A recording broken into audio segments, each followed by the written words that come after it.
오늘 우리가 읽은 말씀은 스가랴 선지자가 보았던 8번째 환상, 마지막 환상을 소개하고 있습니다. 스가랴 선지자는 자기의 생각과 이성으로는 이해될 수 없는 그런 환상들을 보면서 계속해서 천사들에게 묻습니다. 이것이 무슨 뜻입니까? 이 질문에, 스가랴의 질문에 천사는 신실하게 답을 해줍니다. 여러분, 성경은 환상과 예언을 직접 들은 사람들이 기록한 하나님의 말씀입니다. 직접 경험한 사람들이 쓴 것이죠. 그러나 그 기록은 자신을 위한 것이 아닙니다. 우리가 일기를 쓰는데 그 일기는 누구를 보여주려고 씁니까? 나만 보려고 쓴 것이죠. 누군가에게 전해지기 위해 성경은 제3자를 위해 쓰여졌다라는 것입니다. 저자를 위해 쓴 것이 아니라 독자를 위해 썼다라는 것입니다. 오늘 지금 이 성경을 읽는 우리들에게 쓴 책이 바로 성경책입니다. 그래서 성경은 독자가 듣고 싶어하는 말을 기록한 것이 아니라 내가 꼭 들어야만 하는 말씀을 기록한 것입니다. 2500년 전에 기록된 이 스가랴의 환상을, 말씀을 오늘 우리가 보고 들어야 할 이유가 바로 여기에 있습니다. 하나님은 스가랴의 환상을 통해, 이 말씀을 통해 오늘 우리를 깨우시고 계신다라는 것입니다. 그래서 우리가 묻고 또 듣고 순종할 수 있도록 제3자의 입장에서 성경을 바라보게 하신 것입니다. 오늘 본문 1절부터 3절에 보면 선지자는 두 놋산 사이에서 나오는 4개의 병거를 봅니다. 구약 성경의 성막, 이 성전에서 놋은 굉장히 중요한 의미를 가집니다. 심판과 정결을 상징하는 금속이 바로 놋입니다. 번제를 드리는 제단도 놋으로 만들었습니다. 그리고 정결의 식을 위해 쓰던 물두멍 또한 이 놋으로 만들었습니다. 이 두 놋산 사이에서 나왔다라는 것은 영원하고 불변하는 공의로운 하나님의 심판을 뜻합니다. 하나님의 뜻은 그만큼 견고하고 하나님의 역사는 그만큼 정의롭다는 것을 이 놋산을 통해 말씀하고 있는 것입니다. 그리고 또 다른 의미는 새벽 여명의 빛이 산에 반사되어 나오는 구릿빛을 의미하기도 합니다. 스가랴의 첫 번째 환상에 보면 거기에 말들이 등장하는데 그때는 이 말들이 한밤중에 어둠에 등장합니다. 그런데 오늘 말씀을 보면 마치 새벽의 여명이 밝아오며 빛이 비춰오는 그때 등장하는 모습입니다. 이 말씀은 유다의 어두운 역사에 빛이 드리워지는 아주 희망찬 모습을 보여주고 있는 말씀입니다. 이 산에서 4개의 병거가 나오는데 각각 붉은색, 검은색, 흰색, 그리고 어룽진 말들이 나옵니다. 이 어룽진 말은 얼룩말처럼 얼룩덜룩한 말을 뜻합니다. 이 말들의 색깔도 의미가 있겠지만 오늘 본문에서 중요한 것은 색깔이 아닙니다. 어디서부터 왔느냐라는 것입니다.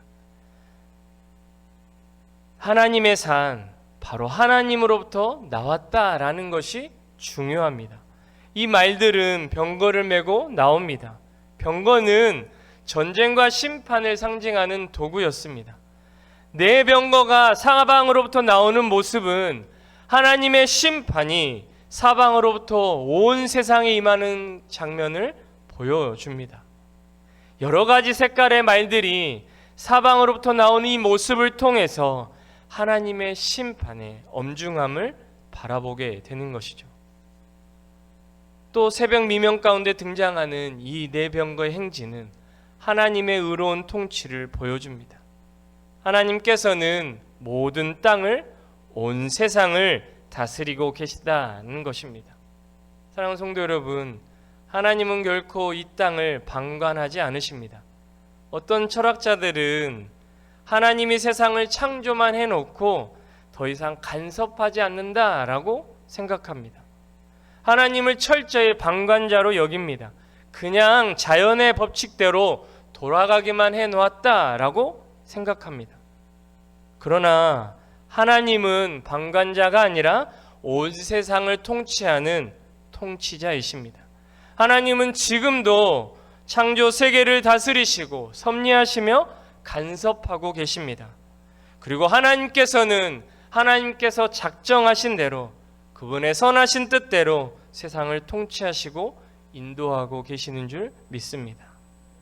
우리 눈에는 우연처럼 보이는 사건도 다 하나님의 통치 아래 있는 것이고, 하나님이 없는 것처럼 보이는 이 현실 속에서도 하나님의 통치는 계속되고 있습니다. 태초부터 지금까지 그 손길은 멈추지 않았음을 오늘 스가랴 말씀을 통해 다시 한번 선포하고 있습니다. 이 두 노산 사이에서 나오는 병거가 바로 그런 뜻입니다. 당시 이 유다는 포로에서 돌아왔지만 성전 재건은 그들의 뜻대로 되지 않았습니다. 여전히 예루살렘 성전은 폐허 상태였습니다. 그래서 사람들은 이렇게 질문합니다. 하나님은 어디 계십니까? 도대체 하나님은 어디 계십니까? 라고 질문을 할 때 하나님께서 스가랴 선지자에게 환상으로 보여주고 있는 것이죠. 하나님의 통치는, 하나님의 역사는 지금도 계속되고 있다. 하나님이 안 보이는 것 같은 지금 폐허가 된 이 현실 속에서도 여전히 하나님은 일하고 계시구나 라는 것을 믿음으로 바라보라는 것입니다. 사랑하는 성도 여러분, 하나님은 지금도 오늘도 일하고 계십니다. 믿으십니까? 늘 일하시는 그 하나님을 신뢰하며 바라보는 저와 여러분이 되기를 소망합니다.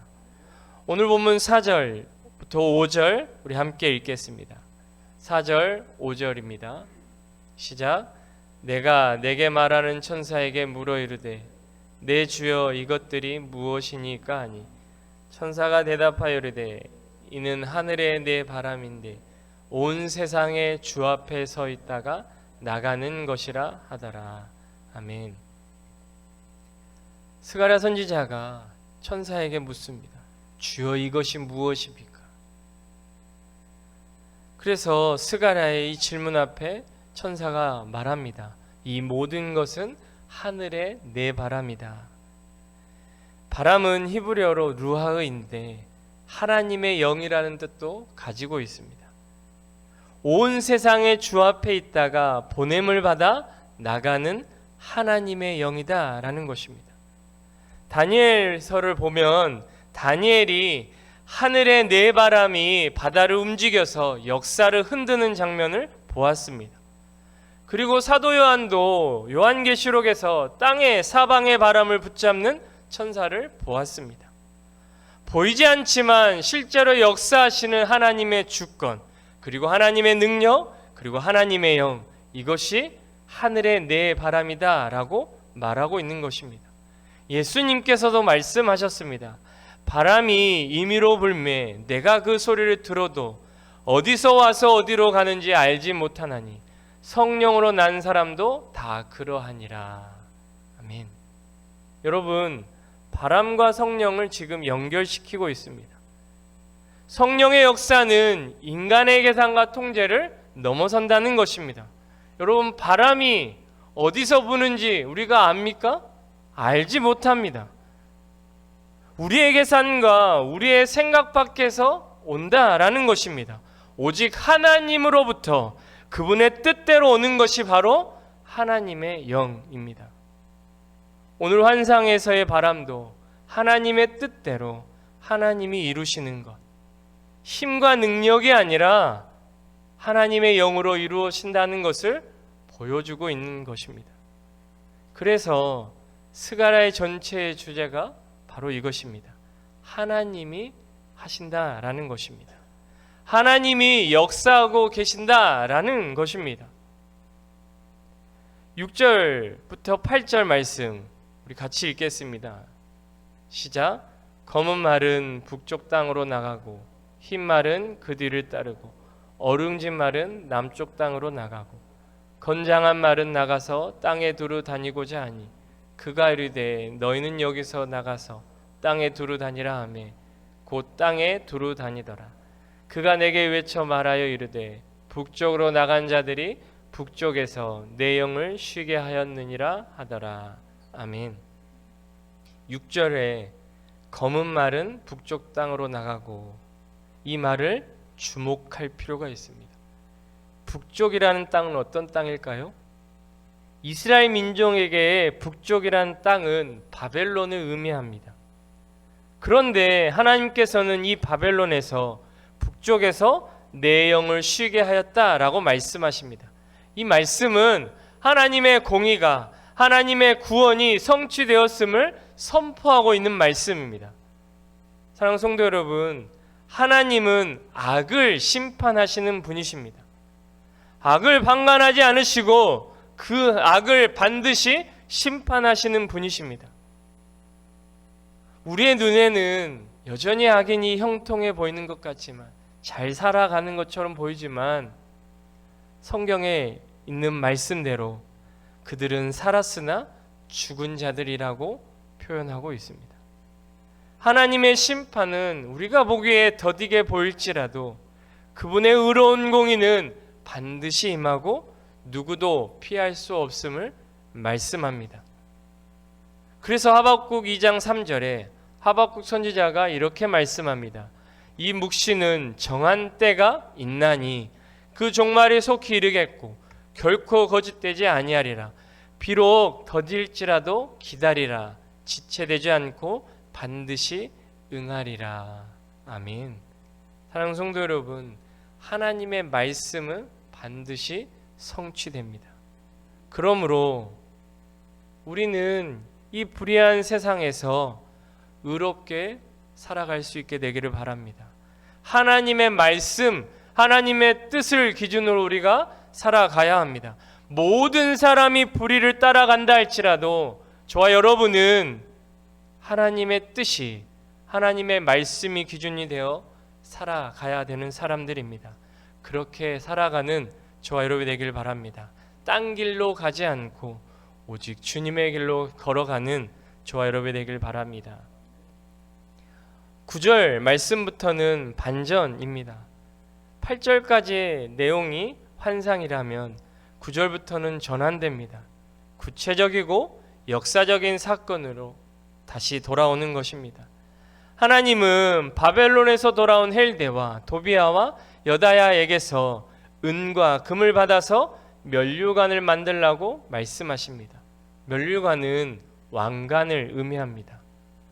이 왕관을 만들라는 것은 왕권이 회복된다라는 소망을 지금 유다 백성들에게 부어주시는 것입니다.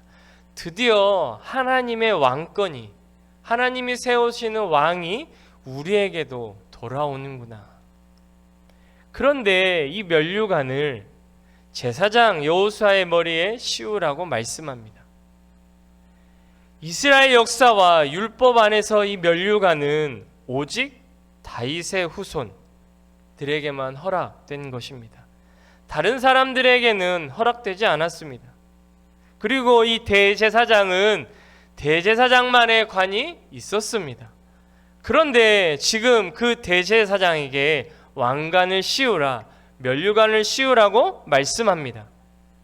지금 보면 원래 왕권과 이 제사장직은 완벽하게 분리되어 있는 것입니다. 그런데 하나님께서는 선지자에게 의도적으로 그 구분을 깨트리는 상징적인 말씀을 하고 계십니다. 이것은 왕과 제사장의 직분이 따로가 아니라 하나 될 것이다 라는 것을 의미하는 것입니다. 이 말씀은 오실 메시아를 의미하는 것입니다. 예수 그리스도를 예표하는 말씀입니다. 그 내용이 12절부터 15절까지 말씀에 나옵니다. 우리 한번 같이 읽겠습니다. 시작. 말하여 이르기를 만군의 여호와께서 이같이 말씀하시되 보라, 싹이라 이름하는 사람이 자기 곳에서 솟아나서 여호와의 전을 건축하리라. 그가 여호와의 전을 건축하고 영광도 얻고 그 자리에 앉아서 다스릴 것이요 또 제사장이 자기 자리에 있으리니 이 둘 사이에 평화의 의논이 있으리라 하셨다 하고 그 면류관은 헬렘과 도비아와 여다야와 스바냐의 아들 헨을 기념하기 위하여 여호와의 전 안에 두라 하시니라. 먼데 사람이 와서 여호와의 전을 건축하리니 만군의 여호와께서 나를 너희에게 보내신 줄을 너희가 알리라. 너희가 만일 너희의 하나님 여호와의 말씀을 들을진대 이같이 되리라. 아멘. 여기서 싹 이것은 메시아를 가리키는 말씀입니다. 이사야 11장에도 보면 이새의 줄기에서 한 싹이 나며라고 말합니다. 예레미야 23장에 보면 의로운 가지라고도 표현합니다. 그리고 마태복음에서는 예수님을 나사렛 사람이라고 부르는데 이 나사렛이라는 말도 싹을 의미하는 단어와 연결되는 말입니다. 예수님이 바로 오실 메시아라는 것입니다. 오늘 말씀에서 그 메시아께서 여호와의 전을 건축하실 것이다라고 두 번이나 반복돼서 말합니다. 여호와의 전을 건축할 것이라. 그가 여호와의 전을 건축하리라. 여기서 주체가 누구입니까? 그가입니다. 사람들이 스룹바벨이 성전을 건축하는 것이 아니라 그가 건축하리라고 분명히 말씀합니다. 여러분, 성전의 핵심은 건물이 아닙니다. 돌이 아닙니다. 하나님의 임재입니다. 하나님이 떠나면 성전은 더 이상 성전이 아닙니다. 하나님이 떠나면 교회는 더 이상 교회가 아닙니다. 예수님께서는 이렇게 말씀하셨습니다. 너희가 이 성전을 헐라 내가 사흘 동안에 일으키리라. 사람들은 예수님께서 이 말씀을 할 때 건물을 생각했지만 예수님은 자신의 몸을 지금 말씀하신 것입니다. 예수 그리스도께서 참 성전이 되신 것입니다. 십자가에서 죽으심으로 부활하심으로 되신 것입니다. 교회는 그 주님 안에서 함께 지어져 가는 거룩한 성전입니다. 그리고 우리의 몸도 하나님의 거룩한 성전이라고 말합니다. 에베소서 2장 21절 22절입니다. 그의 안에서 건물마다 서로 연결하여 주 안에서 성전이 되어가고 너희도 성전 안에서 하나님이 거하실 초소가 되기 위하여 그리스도 예수 안에서 함께 지어져 가느니라. 고린도전서 3장 16절 말씀입니다. 함께 읽겠습니다. 너희는 너희가 하나님의 성전인 것과 하나님의 성령이 너희 안에 계시는 것을 알지 못하느냐. 아멘. 스가랴의 선언은 예수 그리스도 안에서 완성됩니다. 성전의 완성은 성전 재건 프로젝트가 아니라 바로 예수님 안에서 그분 자신이 하는 것을 말하는 것입니다. 그래서 15절에 놀라운 결말을 스가랴 선지자가 들려줍니다. 먼데 사람들이 와서 여호와의 전을 건축하리라. 여러분, 유대인의 성전은 유대인만의 것이 아닙니다. 유대인의 성전은 이방인들은 들어올 수조차 없었습니다. 그런데 그 성전을 지금 누가 건축한다고 말합니까? 먼데 사람, 이방인이 건축한다는 것입니다. 이 이방인이 동참한다는 말은 아마 이스라엘 백성들에게는 엄청난 충격이었을 것입니다. 그러나 싹이 되신 예수 그리스도의 십자가, 그 사건을 통해서 유대인들과 이방인을 나누었던 그 막힌 담을 헐어버리십니다. 그리고 우리 자신을 새롭고 살아있는 돌로서 우리를 지어져 갈 것이라, 지어져 가겠다라고 말씀합니다. 스가랴 선지자는 누가 성전을 세우셨는지 분명히 말합니다. 누가 세우셨습니까? 그가 성전을 건축하시리라. 아멘. 사랑하는 성도 여러분, 주님이 일하십니다. 주님이 이루십니다. 오늘도 주님의 그 일하심을 바라보고 역사를 바라보고 겸손히 주님 앞에 살아가는 저와 여러분 되기를 소망합니다. 기도하겠습니다.